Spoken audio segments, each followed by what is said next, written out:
Hello. आज मैंने सोचा है कि मैं एक बेसिकली बहुत छोटे टॉपिक पे ही वीडियो बनाऊंगी, दैट इज़ मल्टीप्लायर।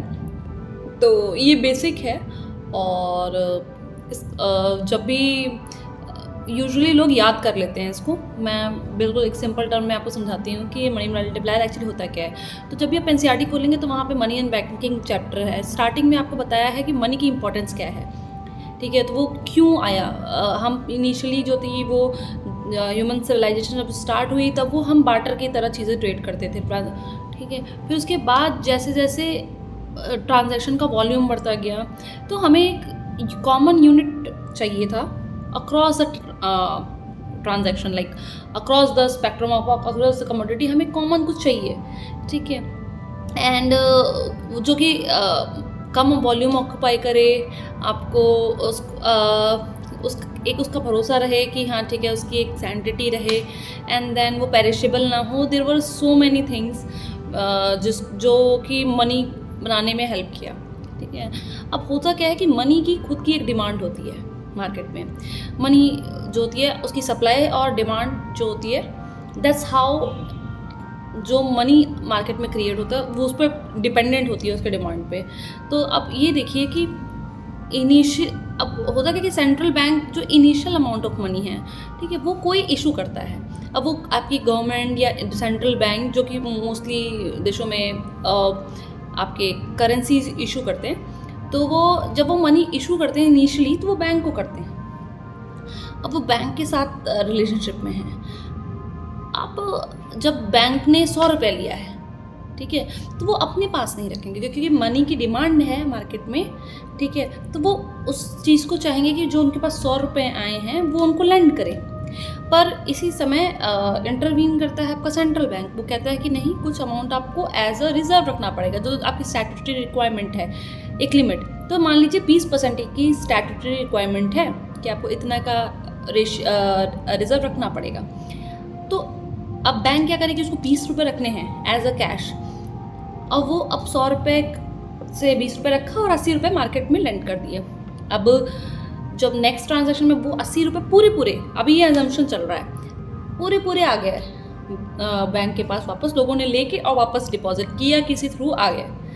अब वो 80 रुपये अब 180 हो चुके हैं बैंक के पास डिपॉजिट। अब उनको 36 रुपये रखना है रिजर्व में। तो अब उनके पास कुछ कम पैसे बचेंगे, ठीक है, क्योंकि 80 में से अब 36 उन्होंने रखा है, ठीक है। 100 वो ऑलरेडी लैंड कर चुके हैं पहले ही, सॉरी 80 वो ऑलरेडी लैंड कर चुके हैं, उनके पास 180 रुपये हैं, ठीक है। अब वो 100 में से 36 निकाल के 64 लैंड कर सकते हैं, ठीक है।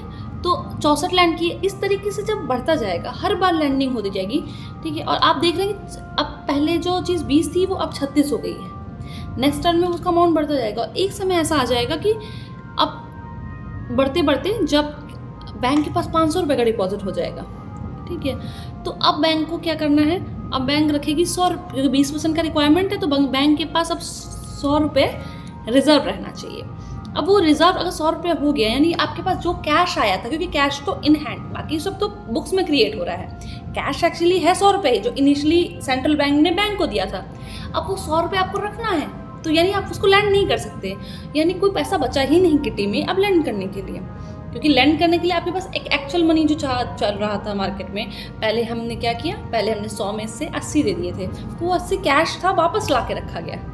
अब वो 80 कैश में से अब बैंक के पास 100 रुपये बुक्स में है, 80 रुपये इन कैश है, उसमें से उन्होंने कुछ 16 का प्रोविजनिंग और किया, टोटल 36 रुपये, ठीक है। 36 रुपये का प्रोविजनिंग किया है उन्होंने, और अब वो कुछ और पैसा फ्लोट करेंगे, ठीक है। जो ये पैसा बार बार एडिशनली उनको 16 रखना पड़ा, ठीक है। फिर उनका कुछ और अमाउंट लोन का बढ़ेगा, सॉरी उनका एसेट बढ़ेगा या उनका डिपॉजिट बढ़ेगा, वापस डिपॉजिट है, ऐसे ऐसे करके उनका जो स्टैट्यूटरी रिक्वायरमेंट है वो 100 रुपये का हो जाएगा। जब 100 रुपये का हो गया तो 1 भी रुपये कैश नहीं बचा, तो वो मार्केट में अब लेंड क्या करेंगे। तो ये होगी आपकी मनी मल्टीप्लायर की लिमिट की 100 रुपये से, ठीक है, बैंक कितना रुपये क्रिएट कर पाई।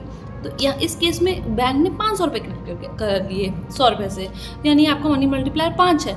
यही एक सिंपली एक चीज़ है जो कि इसीलिए कहते हैं कि जब भी आप मनी मल्टीप्लायर कितना होगा, तो यूजुअली वो 1 by the amount, the percentage central bank और statutory limit on the reserve है, वो ही आपका मनी मल्टीप्लायर हो जाएगा। इसमें इस केस में क्या था, 20% था, तो 1/20% इज़ 5। तो ये आपका स्टैट्यूटरी रिक्वायरमेंट है। आज के लिए इतना ही। Thank you.